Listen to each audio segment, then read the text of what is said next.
Hi and welcome everybody to our TEDx interviews. I'm so excited to be interviewing the wonderful Sunny. Hey! I'm so excited. So just so you know, I am one of the hosts for the TEDx Wolverhampton. My name is Tonia Daley-Campbell. And Sunny, I met you on the very first Wolverhampton TEDx and it was awesome. So just tell me, how have you been since TEDx? Yeah, I mean, a lot's happened in the world around us, but I've been really good. I mean, I'm sure we'll talk about it as time goes on. But you know, every time I think of that event, I just get a really warm feeling inside, and that shows the kind of legacy that it's left with me, and I'm sure with every other person that was there that day. Oh, wow. I love that, Sunny.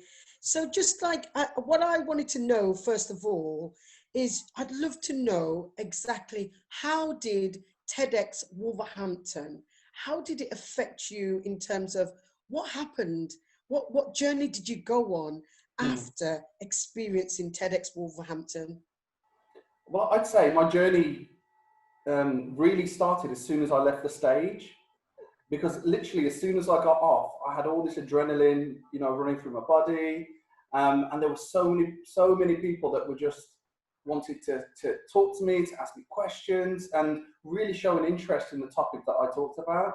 And because this topic has, you know, an emotional attachment to me, it was just wonderful to hear how other people reacted to what I had to say. Wow. Do you know what, Sunny? For those viewers out there wasn't there at the first TEDx in Wolverhampton, can you just give us a little tiny snippet of what your talk was about? I remember and I loved it. I was one of the people that was just like, I'm going to follow him on all the social medias, 100%. And I see you doing so many amazing things that I'd love for you to talk to us a little bit about. But first of all, just tell the viewers a little bit about what your talk was about. Okay, so in essence, my talk was about lived experience. Now, lived experience is something that we all have. You know, every single human being on the planet will have lived experience, but mine really came out of some really difficult circumstances for me personally. And so my talk was based on my journey, but also the learning that I've picked up along the way. And I'm a advocate and champion for lived experience, and I will be that way until the day I die. Wow, wow. So just to go back to what I was talking about in terms of the progress, some of the accolades and some of the things that you've achieved since doing TEDx Wolverhampton. Can you just give us a little brief kind of like insight into that world and what you've Yeah. been up to?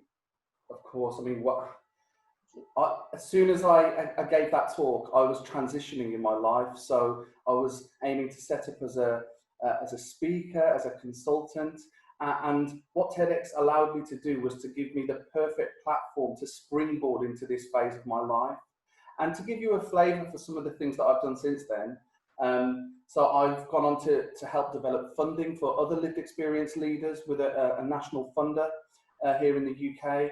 I've recorded numerous podcasts, presented various webinars, not just in the UK but around the world. I've been an ambassador for a major political party, but I've also supported the other main party with their endeavours around drug policy. I was invited to speak at the local college graduation day, which unfortunately didn't take place due to coronavirus, but you know, the fact that they invited me after hearing my talk was just amazing. I'm in the process of setting up my own enterprise to really focus on social impact, because that was kind of the thread in my talk, was around how can we as human beings have the most impact. So I'm really excited to be developing enterprises and projects around that. I've submitted an article which I'm waiting to hear back on, which is for an international publication around experience and drug policy. So fingers crossed I'll hear something back from that soon. I've done loads of consultancy work across the community voluntary sector, NHS, local authorities. So, you know, lots of doors have opened up to me at a time where, you know, it was a little bit sketchy in terms of what was going to happen. But, you know, I'm so thankful and grateful for all the opportunities. One thing I did really recently I want to share with you is Saturday just gone, I was asked to present a webinar at Australia's largest mental health event, CPD event for mental health professionals. And there were over 2,000 professionals in that room. And the event was to raise funds to tackle child neglect and child abuse in Australia. And I'm so ecstatic to say that it raised over 150,000 Australian dollars, which will be put to good use. And just more broadly speaking, I get comments every day, like literally every day, from people saying, I've just heard your talk. And one example from actually today is that I had an executive director of a housing association from down south, and they've got around about 20,000 homes. And he heard my talk, it really connected with him, and he reached out to me to see what I could do to help them to kind of embrace lived experience within their policy and practice. So that's an example just from today. Sunny, you are amazing. I wish Corona wasn't here so I could just hug you up, just squeeze you and hug you. You are amazing. And you know what is so powerful, and what was so powerful about listening to your speech as well, was that ingredient, lived experience. So you were able to speak so articulately, like you're doing now, and really inspire those people who are right now going through some lived experiences. They're going through it right now with mental health, maybe incarcerated, whatever, and they can look at you, they can just click onto this interview or click onto your speech, because it's still out there, your talk is still out there, and they can be inspired and look at you and think, yo, Sunny Daley, how do you pronounce your last name? Dhadley. Dhadley. Sunny Dhadley did it. So can I. And that's what I love about you, Sunny. And that I was so excited when TEDx Wolverhampton said I could interview you, because you're just an inspiration. And just before we finish, because it was just really nice to hear all of those amazing things that you've said, that you've been able to do. Before we finish, I just wanted to know, do you have any key bits of advice for the new speakers that are going to be doing this year's TEDx Wolverhampton? Any advice that you'd like to give to those people?